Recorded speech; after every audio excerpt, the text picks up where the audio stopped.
l'État doit, je crois, 10 000 milliards aux entreprises, à la dette intérieure. Mais quand vous voyez le choix stratégique qui est fait, c'est de plutôt payer la dette extérieure. Donc c'est de l'argent qui sort. Un autre gouvernement aurait peut-être priorisé le fait de payer la dette intérieure, mais c'est de l'argent qui va produire de la richesse sur place. Madame, le sens aujourd'hui de la politique qui sont mises en place, je l'ai dit, pour paraphraser le président Trump, l'avenir appartient aux patriotes et non aux mondialistes. Et les décisions que prennent les gouvernants aujourd'hui, c'est dans le sens de protéger leurs citoyens et les investissements locaux. Quand vous regardez en RDC, le gouvernement vient de décider que la vente au détail est réservée exclusivement aux Congolais. En RDC. Au Ghana, vous ne pouvez pas investir si vous n'avez pas un Ghanéen qui a un pourcentage dans le capital. Donc il faut protéger les Ivoiriens, il faut protéger les investissements des Ivoiriens, inciter les Ivoiriens à entreprendre et faire en sorte que, excusez-moi, je ne veux pas indexer une communauté, mais qu'à chaque fois qu'il y a un procès, ce soit cette communauté-là qui l'emporte contre des jeunes Ivoiriens qui ont envie d'entreprendre. Donc il faut réformer la justice parce que les Ivoiriens n'ont pas confiance à la justice. Ils ont peur que, une fois en justice, ce soit le dieu argent et son petit frère le bras long qui l'emportent face à la raison. Donc il faut réformer le système judiciaire. Madame, il faut une égale répartition des richesses. Je l'ai dit et je vais conclure dessus. Nous sommes de gauche et pour nous, la justice sociale, elle est importante. Il ne faut pas que, madame, nous sommes aujourd'hui le pays qui importe le plus de champagne. Le champagne. Voilà. Alors que, en Côte d'Ivoire, le champagne, dans un bar, c'est quasiment le prix du SMIC. Donc, qui sont ces gens qui boivent tout ce champagne en Côte d'Ivoire? Merci, monsieur. Oui. Merci. Donc, madame, il faut éviter qu'on ait un pays où il y a une partie qui boit du champagne et une autre partie qui boit l'eau sale de la Sodecy à Vavois. Il faut une égale. Si on ne peut pas tous boire du champagne, faisons en sorte qu'on puisse tous boire au moins de l'eau qui est propre. Donc, madame, ce que nous disons, c'est qu'il faut retenir 1. Justice sociale, 2. Réforme institutionnelle, 3. Réforme agricole, 4. Banque de l'entrepreneuriat, 5. Protection des investissements des jeunes Ivoiriens et les inciter à répartir, conquérir les différents marchés qui sont aux mains, des marchés de notre économie, qui sont aux mains de certains dont qu'on ne veut pas citer maintenant. Merci. Merci, Honorable Bassou. Avant que vous puissiez, encore une fois, évoquer les propositions futures du RHDP en 2025, est-ce que vous pensez que les Ivoiriens sont satisfaits déjà de votre gouvernance sur toutes ces années? Non, madame, merci bien pour la question. Vous savez, les effets de la gouvernance sont souvent frappés du sceau de la perception. Vous voyez, tout à l'heure, j'ai suivi M. Brendomi, qui a dit que quand un Ivoirien fait ça veut dire que c'est la mauvaise gouvernance qui le frappe. Mais moi, je peux faire parce que j'ai un problème avec ma dulcinée. Ça n'a rien à voir avec la gouvernance. Il ne faut pas lier dans les pensées des Ivoiriens à leur place. Vous voyez? Donc, je vais dire que aujourd'hui, majoritairement, les Ivoiriens sont satisfaits de la gouvernance du président Ouattara. Chère tribune, s'il vous plaît, continuons, Honorable Bassou, continuez. Non, c'est une chose, hein. C'est une chose. Vous savez, tout à l'heure, M. Séméné a dit que... M. Sémien a dit que il faut qu'on sorte de toutes ces choses qui ont fâché et qui ont amené des crises en Côte d'Ivoire. Mais c'est l'attitude que vous avez majoritairement dans la salle, l'intolérance. L'intolérance. Quand certains panélistes prennent la parole, vous applaudissez. Quand un prend la parole... S'il vous plaît, honorable, allez-y. Quand un prend la parole... Non. Quand un prend la parole, vous commencez déjà à jaser sans même l'écouter. Je vais dire, madame, et je l'affirme, les Ivoiriens sont majoritairement contents de la gouvernance d'Alassane Ouattara. Et ce n'est pas ici, dans cette salle, qu'on va avoir l'instrument de mesure de la satisfaction des Ivoiriens. C'est pas ici. On est d'accord, allez-y. Je veux dire que j'ai écouté, et nous sommes bien contents. Je vais réagir sur... vous savez, on est dans un pays où, heureusement, nous tous, on a gouverné. On a gouverné. Pour parler du projet, je vais parler de l'homme Alassane Ouattara. Alassane Ouattara, pour beaucoup d'Ivoiriens, c'est en 90 qu'il est arrivé en Côte d'Ivoire. Mais si vous lisez l'ouvrage du doyen Tami Ali Ali, disciple de Foué-Boigny, c'est l'intitulé de l'ouvrage, vous verrez là-dedans, vous aurez quelques informations encore sur le président Alassane Ouattara.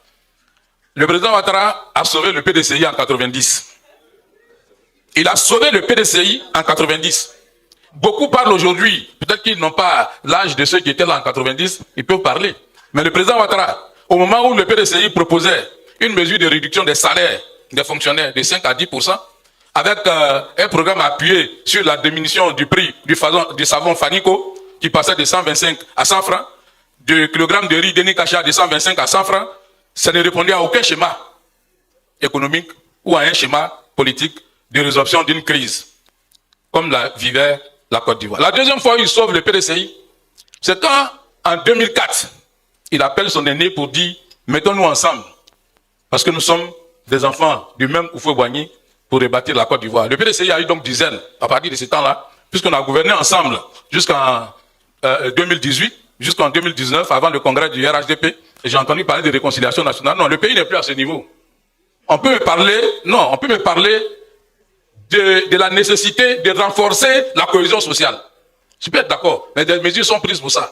Mais me parler de réconciliation nationale aujourd'hui, ce qu'on regarde, on est encore dans le passé. Merci, Merci, madame. Je pense que nous sommes devant des jeunes et peut-être l'auditoire au-delà, il faut dire les choses telles qu'elles sont. En 89, le président Houphouët-Boigny a fait appel. En 89, le président Houphouët-Boigny a fait appel sous proposition des bailleurs de fonds. Et ça vous passe. De faire venir un de leurs représentants en Côte d'Ivoire pour venir redresser l'économie. Il avait un plan. Vous savez, dans la vie, vous pouvez avoir 10 francs et puis ne pas payer quelque chose pour 10 francs. Vous pouvez avoir 8 francs et puis payer quelque chose de 8 francs. Le plan, c'était de permettre aux Ivoiriens, on peut l'apprécier comme on le veut, mais il est venu, il a mis le plan. Quand il partait au pouvoir en 93, le président Bédier n'a trouvé qu'un milliard dans les comptes. Ah oui, monsieur Bédier, le président Bédier l'a dit. Peut-être son dernier discours à l'Assemblée nationale. C'est pas moi qui le dis. Nous avions combien de taux de chômage? Notre dette était, on ne pouvait même pas payer nos dettes. Donc, c'est une question. Et puis, l'idée de RHDP n'est pas venue de Ouattara, M. Ouattara. Elle venait de M. Anaki Kobena. Il faut rétablir les choses. C'est venu M. Anaki Kobena, qui n'était pas un votiste, qui avait dit, dans la situation actuelle que nous avons, lui, il était un peu en rupture de banc ailleurs. Il faudrait que tout ce qui dit vous pour le faire stable à Paris. Et qu'après, ça a été le président Houphouët qui a été désigné comme doyen, qui a fait appel. Si vous dites que vous êtes vraiment de Houphouët, venez nous trouver. Il ne faut pas venir dire aussi que vous avez sauvé. Mais en 2010, déjà vous voyez que Bourgi, malgré le fait qu'on ait soutenu, il y a déjà des débats qui a gagné. Il y a déjà des débats.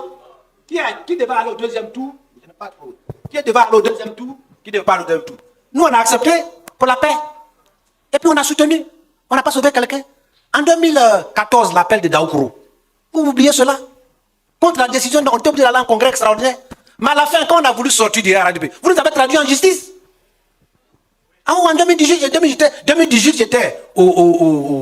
ministère de l'Agriculture. Le premier poste de directeur que j'ai eu à l'Agriculture, c'était sous le président Gbagbo. Ah oui, il faut rétablir là. Directeur. Le premier poste de directeur. Non, attendez, vous avez parlé, il faut que je dise aux enfants. Et le président Gbagbo a géré avec le RDR. L'agriculture était aux mains du RDR. Donc le bilan du Gbagbo qui est mauvais là, c'est vous de partager ça. Donc on ne peut pas venir s'asseoir ici pour les jeunes qui ne disent pas. Moi je suis quelqu'un qui dit les choses. Nous on a géré, on a fait des erreurs. Et nous l'assumons. C'est en appuyant sur nos erreurs du passé que nous voulons construire une Côte d'Ivoire plus justice. C'est pourquoi nous on a été toujours contre la violence. On a ouvert les portes de la Côte d'Ivoire à tout le monde. Ça c'est la responsabilité. On a ouvert, on a géré le pays. Le président Houphouët avait dit, la Côte d'Ivoire ne pouvait pas être un oasis dans le désert. C'est parce que si on veut le faire, le désert allait nous étouffer. Mais ce désert-là continue quand même à nous étouffer. Donc nous allons tenir compte de cela. Nous avons dit qu'il faut que la richesse soit partagée de manière équitable, qui n'est pas dit égalitaire. Donc il ne faut pas venir dire sinon on a aidé, on a sauvé le PDCI. C'est le président Bédier qui avait dit, quand on devait aller faire les choses, qu'il fallait, vous n'étiez pas allé aux élections législatives, qu'il fallait que vous alliez au communal, et on a intégré donc le cadre communal. Donc c'est PDCI qui vous a chaque fois sauvé. Et le président Bédier, après les élections de 2010, allait au Golfe, de décembre jusqu'en avril, le 11 avril. En récompense, vous l'avez bloqué sur sa maison. Donc moi je pense qu'il ne faut pas qu'on revienne sur ces choses-là. C'est nous qui vous avez souvent aidé. Et on a aidé, on a su la responsabilité, mais nous allons tirer les erreurs du passé. Merci. Merci beaucoup, M. Brédoumi.